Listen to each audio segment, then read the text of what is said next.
আসসালামু আলাইকুম। স্মল কিচেনে আপনাদের সবাইকে স্বাগত জানাচ্ছি।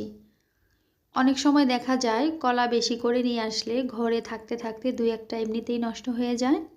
তবে আপনি যদি এরকম পিঠা বানিয়ে নেন তাহলে কিন্তু প্রায় সপ্তাহখানেক ঘরে রেখে খেতে পারবেন। আমি আজকে একটি কলার দুর্দান্ত মজার পিঠা রেসিপি শেয়ার করছি।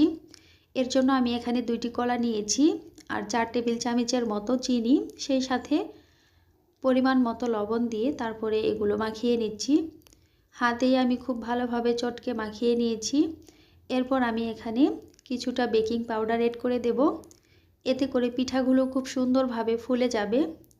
এরপর বেকিং পাউডারের সাথে মিশ্রণটি ভালো করে মিশিয়ে আমি এখানে ময়দা এড করে দিচ্ছি। একেবারেই বেশি ময়দা একসাথে দিতে যাবেন না, তাহলে কিন্তু খামিটা শক্ত হয়ে যাবে। আমি খামিটা একটু নরম করে বানিয়ে নিচ্ছি। আর দেখুন খামিটা তৈরি করা হয়ে গিয়েছে। এবার আমি পিঠাগুলো ভেজে নেব।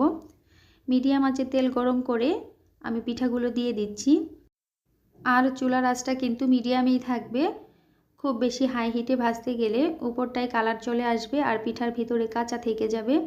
তো সবগুলো পিঠা আমি দিয়ে তারপর ভেজে নিচ্ছি। পিঠাগুলো ভাজা হতে থাক। এর ফাঁকে মন ভালো করার একটি দারুণ ভিডিও আপনাদের সাথে আমি শেয়ার করছি। আসলে আমরা যে বাসাটায় ভাড়া থাকি সেই বাসার 2টি বারান্দা। একটি বারান্দা আমার খুব একটা কাজে আসে না, মানে এটা আমার দরকার হয় না খুব একটা। তবে প্রায় সময় এই বারান্দাটায় বেশ কিছু পাখি আসে সকালে এবং সন্ধ্যায়।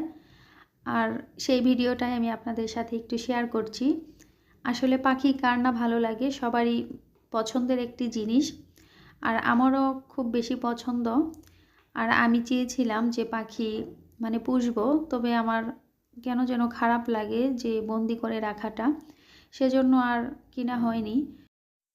তবে পাখি কিনা হয়নি তাতে কি হয়েছে, পাখিরা কিন্তু ঠিকই আমাদের বাসায় চলে আসে। প্রায় সময়ই বারান্দায় পাখি থাকবেই। আর রান্নাঘরে তো প্রতিদিন পাখিদেরকে খাবার দিতে হয় আলাদা করে, খাবার পানি আমি দিয়ে রাখি, তারা ওখান থেকে খেয়ে যায়। আর এই যে দেখতে পাচ্ছেন এই রুমের ভিতরে একটি দোয়েল পাখি চলে এসেছিল, আমি এটারও একটা ভিডিও করে রেখেছিলাম।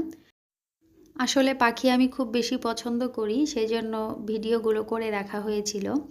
আমার মনে হয় আমার মতো সবারই পাখি খুব পছন্দ। আর একটা পাখি একদিন ধরেও ছিলাম, কিন্তু পরবর্তীতে ছেড়ে দিয়েছি। ওই যে আমি বললাম না, পাখি আটকে রাখা আমার কাছে খুব খারাপ লাগে। যাই হোক, পাখির ভিডিও শেষ করে এখন আমরা পিঠাগুলো ভেজে নিচ্ছি। আর পিঠাগুলো দেখতেই পাচ্ছেন ফুলে উঠেছে, একদম ফুলকো হয়ে গিয়েছে। এবার আমি তেল ছড়িয়ে পিঠাগুলো তুলে নিচ্ছি।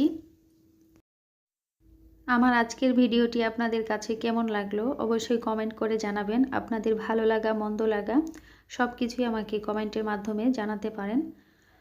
আর সবগুলো পিঠাই আমি এখানে ভেজে তুলে নিয়েছি। আর দেখুন পিঠাগুলো মাশাআল্লাহ দেখতে কতটা সুন্দর হয়েছে। এই পিঠাগুলো কিন্তু অনেক বেশি তুলতুলো নরম হয়। বাসার ছোট বড় সবাই খেতে পছন্দ করবে। তো অবশ্যই একবার হলেও বাসায় ট্রাই করে দেখবেন, সেই সাথে আমাকে কমেন্ট করে জানাবেন। আজকের মতো এখানেই বিদায় নিচ্ছি। আল্লাহ হাফেজ। আসসালামু আলাইকুম।